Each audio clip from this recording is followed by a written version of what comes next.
Well, we're going to get started just because we don't have a ton of time. We have about 30 minutes, and we tend to take a long time to I don't know what you're talking about. What are you talking about? I don't talk Thank you all for coming. We considered not even doing this because we were like, who's going to want to come to hear a podcast recorded on Thanos to Theos? But thank you for being here.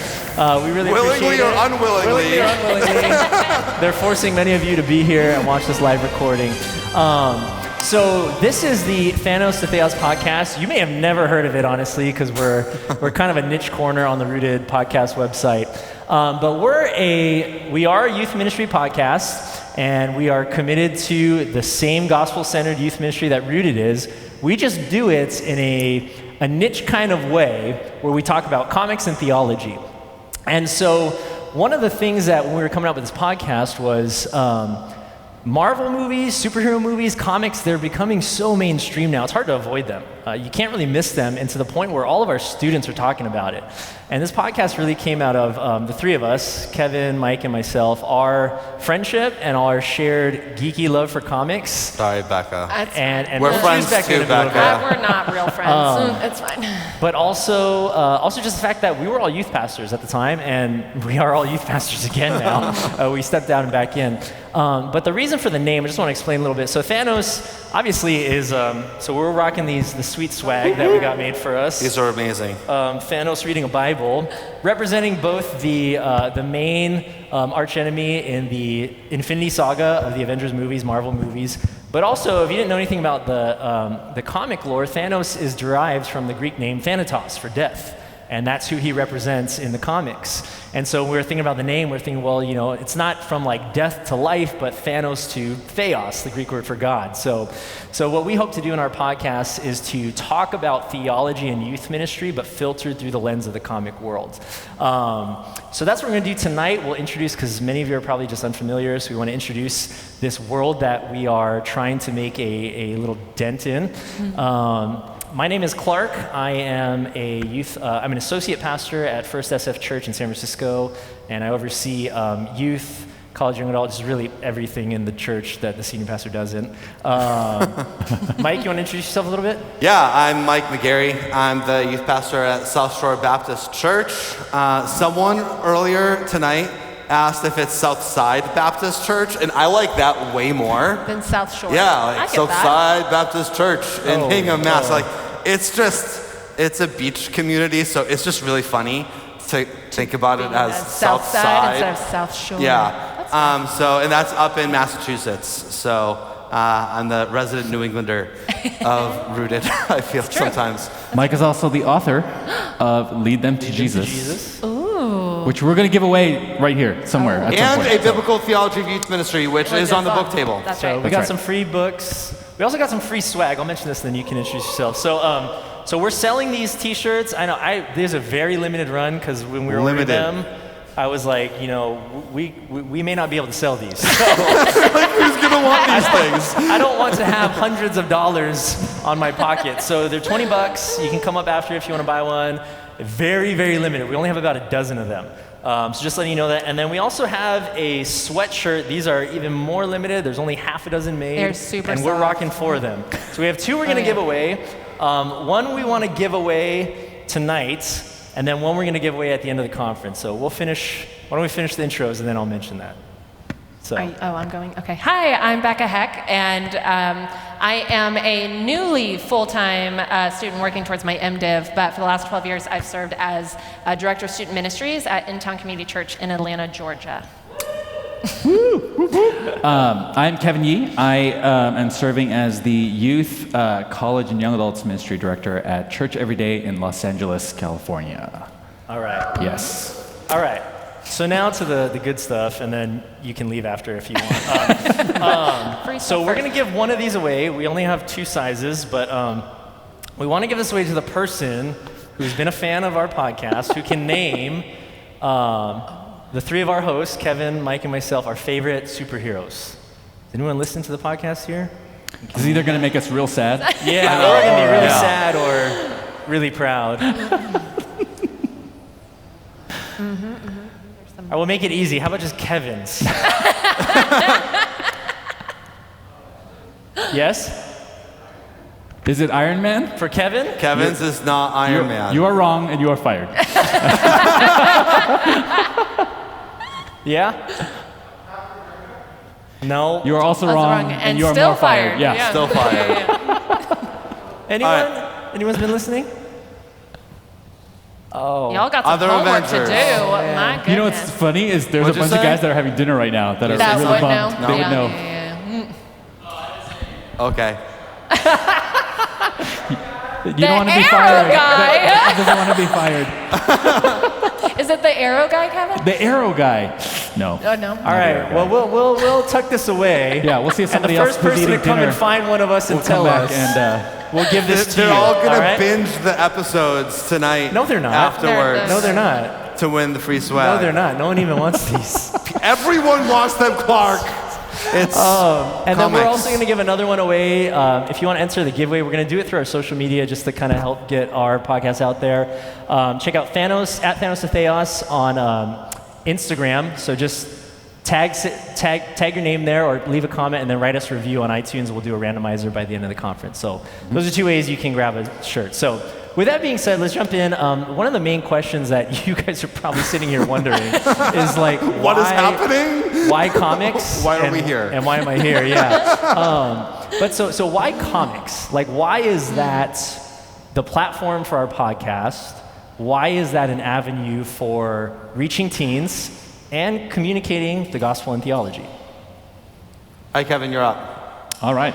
Well, if I'm perfectly honest, I don't read as many comic books as these guys do. That's okay. I'm gonna throw them under the bus there. But I have watched the superhero TV shows, superhero movies ever since I was a kid because the idea that someone out there can rescue me, right? That's a really, really attractive. The other thing too, and especially this goes with more the Marvel than the DC side of things, with their characters is they're not these gods who have superpowers. So like DC has Superman, Wonder Woman, but on the Marvel side you have people with superheroes that are like me. They're normal. Like Peter Parker's a nerd.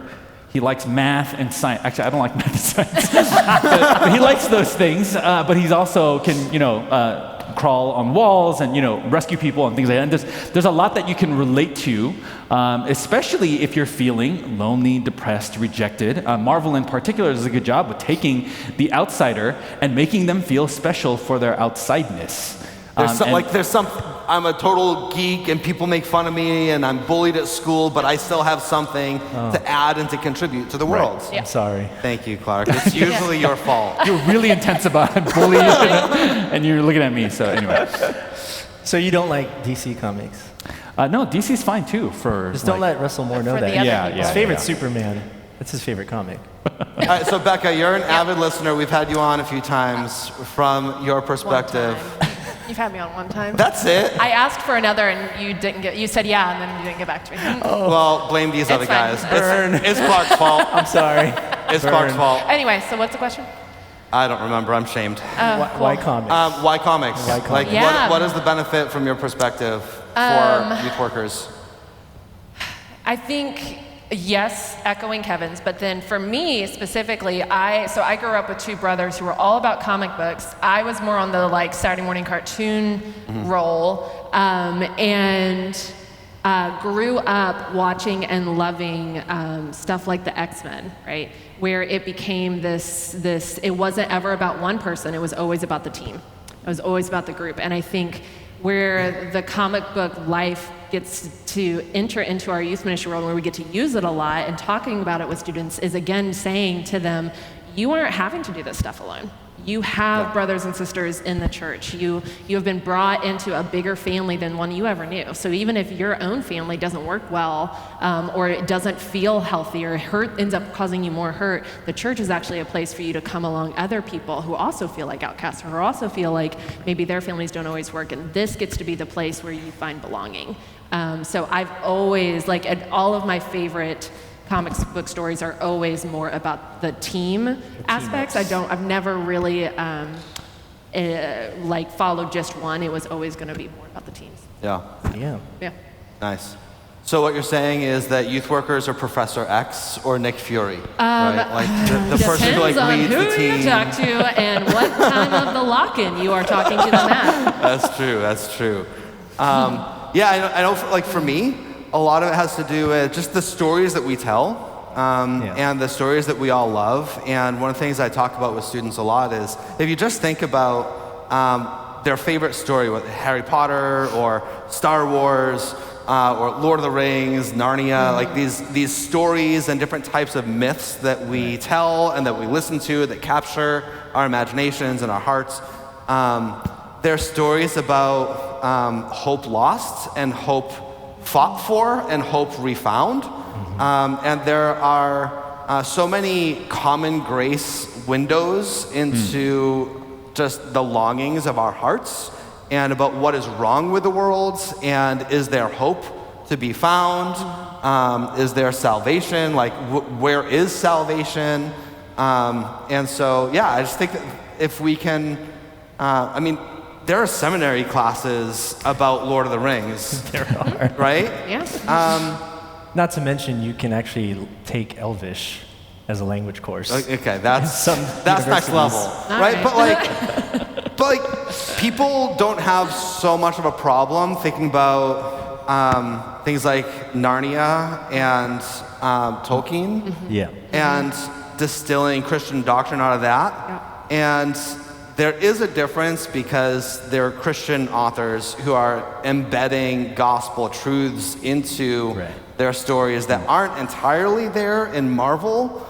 But there are still windows into common grace and human nature and our drive to find our identity, our hope for hope, and these types of things. So it's not as explicit, but it's more implicit. But I still think there's a lot of benefit to really analyzing the worldview of comics. Yeah.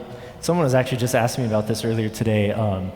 About reading comic books, and they were like, why do you read comic books? And I was like, well, part of the reason is because it's just enjoyable for me, and I think it's good. It's fun. Like, fun it's good is good. to, I remember when I was listening to Tim Keller once, he was saying we need a healthy balance of not just theology books and Christian books, but reading is often for enjoyment. That's the art behind it. And I think there's art in comic books. I mean, literally on the page is art.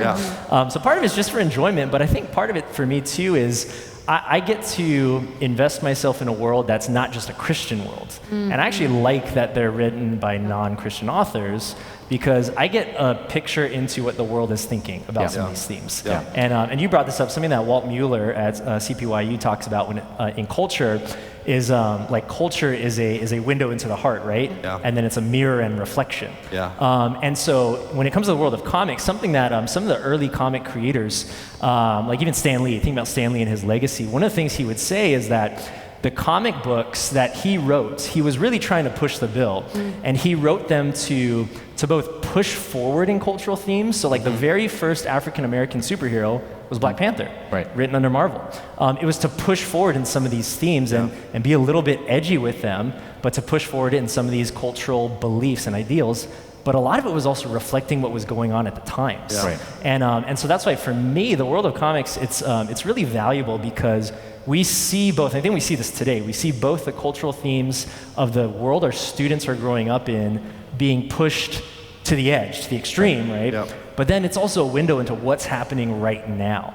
One of the fascinating things is that, so this is how nerdy I am, right? I was reading some comics about President Loki after the Loki show came out, and a lot of the things that they were posturing him for as a presidential candidate was like, it was mocking both the left and the right, because it was written during the election year, 2016. And so they pulled themes from both Hillary and Trump into this person of Loki as a caricature. And then it ended in this really, I won't give away the ending, but it ended in this really like cultural commentary. I'm sure they're all so thankful that you're not going to spoil it. Yeah, you're welcome. But there was just so much there where I was like, wow, like there's so much to play off of this. And I think for me, the last reason why we've invested into this, I think you guys can agree, is you can't really avoid at least comic lore anymore in pop culture.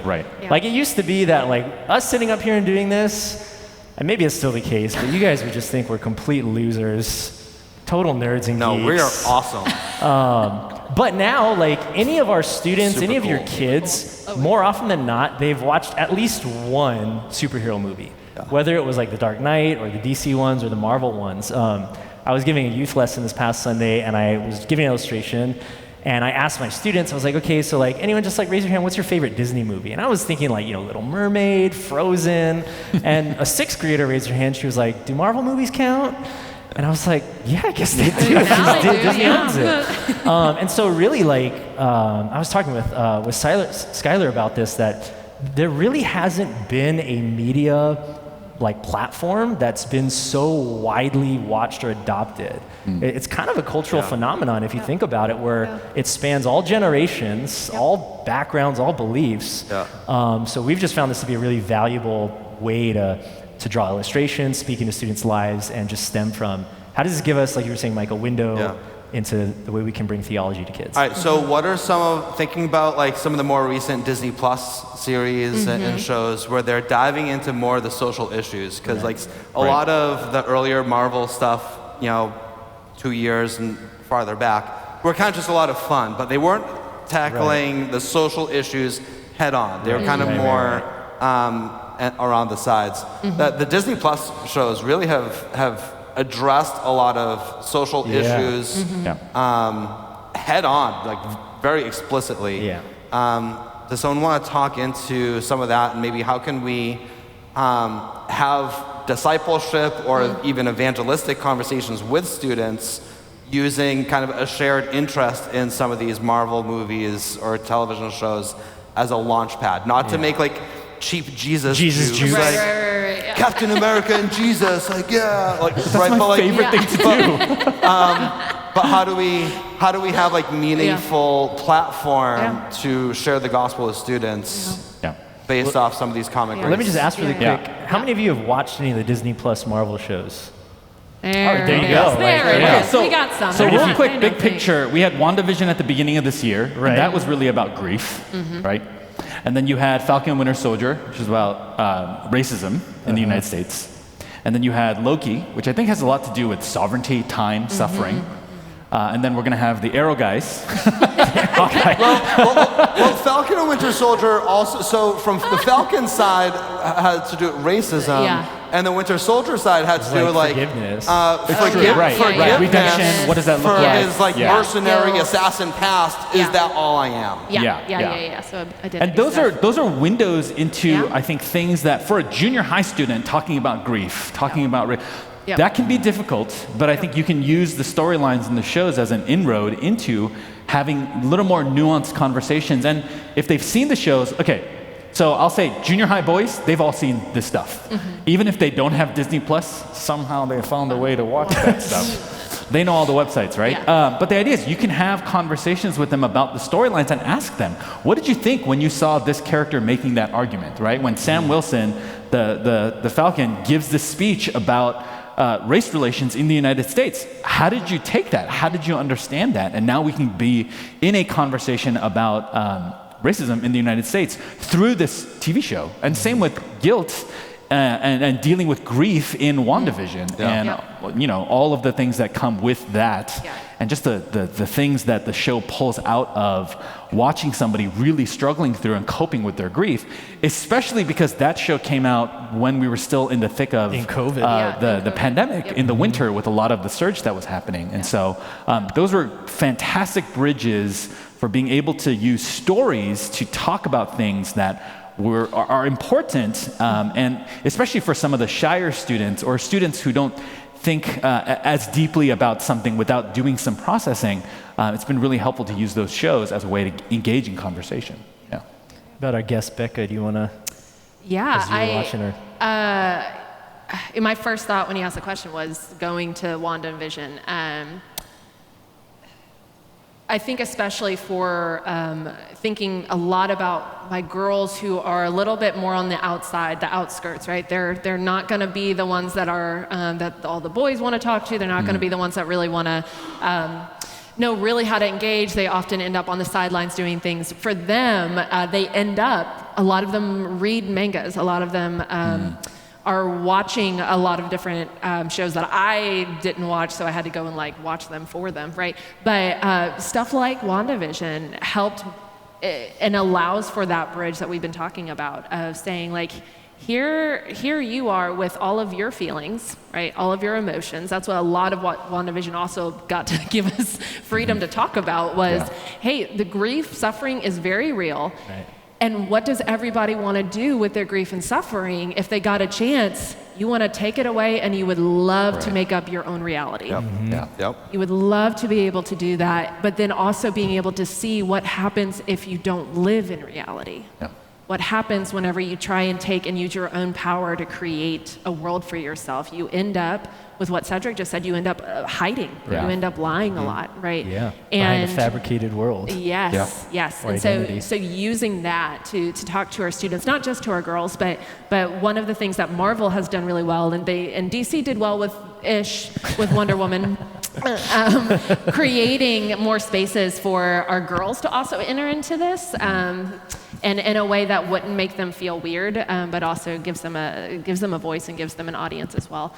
But I say that, and my guys that tend to not be the big sporty guys, that tend to be the guys that that have more empathy, just naturally, that are more emotional, and carry kind of the weight on their shoulders, they also get to watch that. That also gets to be a bridge of saying like, your emotions are good. Every single emotion you have is good because that was given to you by God. That's a piece of what God also experiences and feels, and what we get to do with that is to acknowledge it, and then also take it to him and say, God, what does it look like to experience this and feel this and give glory to you at the same time? And what, that's often where the comics end, right? Before giving us that moment of how do we take this to glory to God, right? And that's where we get to use the gospel to tell the rest of the story for us. Amen. Well, and I thought it was really providential for us as youth workers that Wanda Vision came out at the beginning of the pandemic, where a lot of students were drinking from the bitter cup of grief for the first time. A lot of students in my youth group lost for the first time. had a grandparent or an aunt or an uncle pass away from COVID. And I think a lot of our students have kind of navigated or not navigated grief during the season. And so I was able to have some basic conversations with students about like, this is what happens when you don't process the grief that you're experiencing. Right. And when you just try to like hide back into your feelings and hide back into yourself, is it causes a lot of harm for yourself and for those around you, because you haven't walked through that grief to a place of acceptance and of peace, and of trying to give students the hope and the peace that we have because Jesus has risen from the grave. Yeah. I think for me, like answering your question, one of the most compelling stories for me, I know some people didn't like it, but the Falcon and Winter Soldier, because anyone who's watched that came out like similar to WandaVision. It came out like at the cusp of racial tension in America. And whatever you believe about racial tension and wherever you may stand, we had my friend Brian Brown on, African-American guy, on the show to talk about that. And one of the things he said, remember, he was like, that's me. Like, that's my story in America. And I think normally where maybe we wouldn't have access to some of these stories because we would have to go and find them, right? Like, we'd have to go and look for a movie by an African-American director. This was like a huge franchise that put a story out there that my black friends were very much like, we see ourselves in this, that now everyone is hearing. But it was subtle enough that it wasn't hugely politicized and people wouldn't do this to it. And it was still under the guise of like the pop culture of comics. But it really opened up some doors to navigate how do we, like, this is a story of the real black experience in America. And I remember like thinking, so I've mainly ministered in Asian American churches, and one of the struggles during all of the protests and everything that was going on was just getting my kids to care. And maybe some of you thought that way, like, why is it important to talk about race? Why is it important to think about my own racial identity and how the gospel both challenges it and beautifies it, like brings out the image of God in it? Well, this like it kind of put a story on the pedestal in the spotlight that allowed me to say like, yeah, that was really fun, right? But this is reality for a lot of people, and to help my Asian American students realize like, well, this is why you have to care. And then to your guys' point about, I just remember there's that great speech at the end where Sam Wilson's saying this whole thing to these, these rich world powers, and his ending speech is, "We got to do better." I think that's how it ended, right? Yeah. We got to do better. Yeah. And I was like, yeah, but there's someone who's already done it better for us. His name is Jesus, and we're going to get it wrong. But the whole point is finding who we are, not just in light of, just pushing forward my racial identity more, but finding myself hidden in Christ more, and not hiding my racial identity, but finding it redeemed and brought out in the image of God in that. So that's another instance where I think you can take that and you just cross the finish line. Take Jesus to the finish line with them. Yeah. How much time do we have left? We have are time for another question. We are just about out, and I think our listeners are probably tired of hearing us yap about comics. So, No, we'll leave it they're at not. that. See him right there. I see you. He's like, keep going. He's He's like, keep going. you need to talk about Loki now and sovereignty of God.